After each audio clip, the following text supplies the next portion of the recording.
Welcome back to Rafting Magazine, and today I'm going to be continuing my workout series. It's going to be my second day of it, so it's been kind of cool and kind of encouraging. Yesterday we got a few likes on the video I did, and so I appreciate that. I appreciate that you guys are watching and you're enjoying the content. So today I'm going to keep at it. I think it's going to be tough today. I'm pretty sore from yesterday. I know I only did 44 push-ups.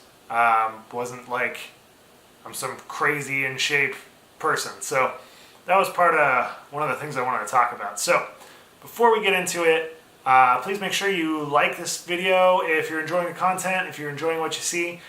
Make sure you guys subscribe to our videos, and if you have questions, put them down in the comments section. Doesn't matter, you know, I want to hear about everything that you have, questions, all sorts of ideas and thoughts about rafting. So I figured I would take this time, instead of just making you guys watch me do a bunch of push-ups and do a bunch of leg lifts, that I would start talking about some different topics and different other ideas about the river. So I'm going to start getting into some push-ups, and I'm going to start working out. So as I'm doing that, I wanted to talk about depression in the river community. And this is kind of the beginning of the first of quite a few different topics that I want to cover in terms of depression. So we're going to get the most lighthearted one first, because I think it's more relevant to this video. And that is, I kind of touched on it yesterday about how when you don't have the physical ability to do what you need to do on the river, it really gets you down. And you know, I wanted to go back and tell you a little bit more about my heart problem and what happened. So it's not the heart problem that's specific, it's really what happened after that. So I had surgery in April of 2013, and that surgery was really debilitating. I went from running 25 miles a week. I was doing, I could easily bust out like 50 push-ups, no problem. Kind of the same way I'm doing it, and it was great. A bunch of pull-ups all the time. I forget how many I did. It's been years now, but I went from doing that to not even being able to get up and go to the bathroom by myself.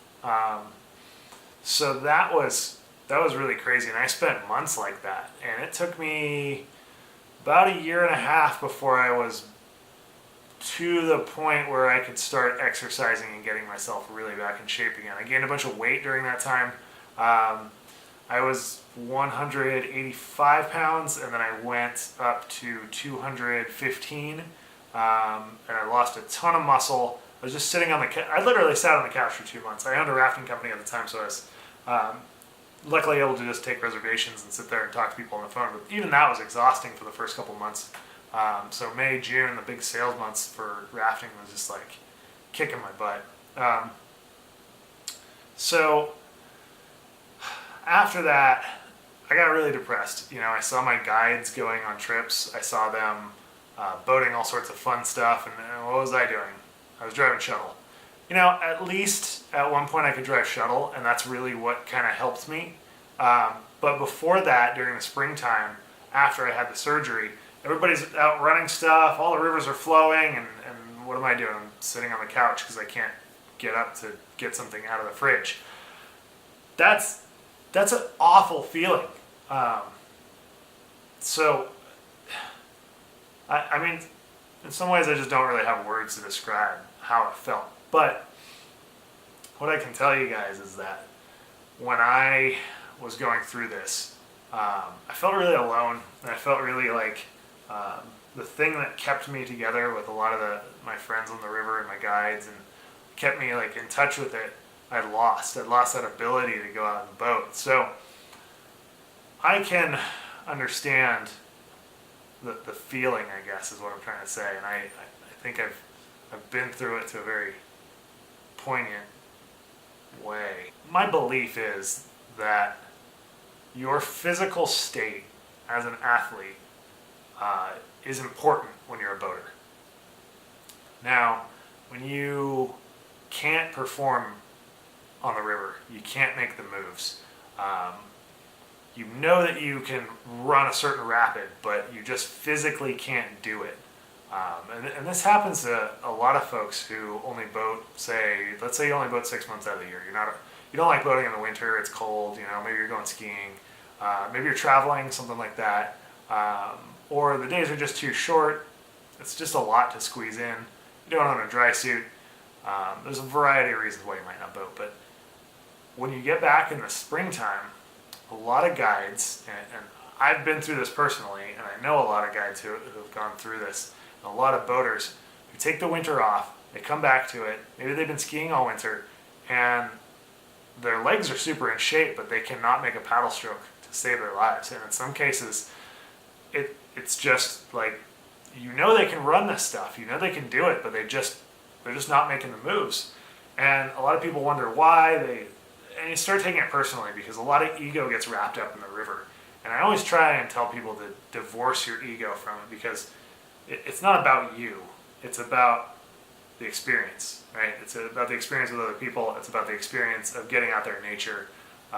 It's a lot of things to a lot of people, but a lot of times you can feel like your ego is getting sucked into it. When your ego gets sucked into it, then all of a sudden it's like, I can't do this, so I can't perform, and I'm not as good as a boater. But more than that, it's saying, it feels like you're not as good of a person because you can't run this stuff. And that's not true. There are some people who boat class 3 and that's all they want to boat. And that's great.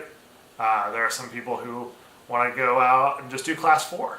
I spent a lot of years doing that, just going out and running class 4, and I never wanted to run anything harder. It just didn't appeal to me.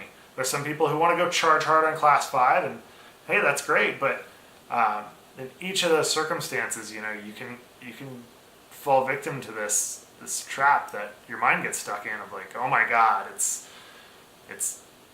I'm not a good person because I can't boat, and that's not the truth at all. The truth is that we're people and we have emotions, and sometimes those emotions and those perceptions about who we are can be very fragile. So I always try and encourage everybody to just try and take your ego out of it for a second. And one way that we can certainly feel better is to start working out like I'm doing. This is why I want to try and encourage people to work out, even if it's just a quick workout, maybe 5-10 minutes. Maybe you're watching this video, maybe you're listening to this video and you go along with the workouts. Hey, that's great, because that's going to keep you in shape, and that's going to keep you to a better state of mind as well. Getting constant exercise, there's a million studies that show that, getting good at exercise helps with melatonin, serotonin, helps you sleep better, it evens out your mood. Weight loss is associated with it. There's all sorts of reasons to stay in shape and to work out, but one of those reasons that I think is that your physical body can help mirror what's going on in your mind. And if you're taking care of your body's kind of taking care of you in a way, and taking care of your mind, so that you can not only perform on the river, but you're getting good sleep. Your hormone levels are starting to balance out. There's a lot that happens here, and I'll go into that in some other videos, but I just want to really stress that if you guys are watching this, please take some time to take care of yourself. And maybe you got a stressful job, or you have kids, or you have all sorts of things going on in your life. Try and take 15 minutes out of your day just to bust out some push-ups, do some pull-ups, do whatever you can do real quick. And if that's all you can do, then great. If you can squeeze an hour in to go work out, then awesome. If you can squeeze more boating days in, hey, that's great too. That's going to keep you in shape, and it's going to keep your mind in a good place. So I just want to make sure that you guys have your mind in a good place when you go boating, because that's what it's about. That's why we're getting out in the outdoors. That's why we want to come together with our friends, come together with the people that we love and the people that we care about, and go enjoy our time on the river. So I hope this has been helpful for you guys. I know this is a little bit longer of a video today, but if you guys have questions or comments, things you're thinking about, things you want me to talk about, things you want me to cover in another video, go ahead and put them in the comments section, and then also please subscribe. And if you got this far in the video, obviously, I hope you found something good from it, so please make sure you like, and we'll see you guys down the river.